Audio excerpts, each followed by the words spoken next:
একদিন এক গরিব শিশু দরজায় দরজায় খাবার চাইছিল। ছেলেটি ছিল ক্ষুধায় কাতর।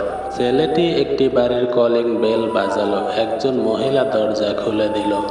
ছেলেটি মহিলার কাছে এক গ্লাস পানি খেতে চাইলেন। ছেলেটির চেহারা দেখে মহিলা বুঝতে পেরেছেন ছেলেটি খুব ক্ষুধার্ত। তাই তাকে সে এক গ্লাস দুধ এনে দিলেন। দুধ খেয়ে শিশুটি মহিলাকে বললেন, আমি আপনার কাছে খুবই কৃতজ্ঞ। এর কয়েক বছর পর মহিলাটি অনেক অসুস্থ হয়ে পড়েন এবং তার অপারেশন করতে অনেক খরচ হবে। এরপর মহিলাটিকে নিয়ে শহরের বড় একটি হাসপাতালে যায়। হাসপাতালে গেলে ডাক্তার দেখে মহিলাটিকে চিনে ফেলে। এটা হলো সেই ছোট্ট ছেলেটি, আজ বিশাল বড় এক ডাক্তার হয়েছে এবং ছেলেটি বিনা পয়সায় মহিলাটির চিকিৎসা করে দেয়।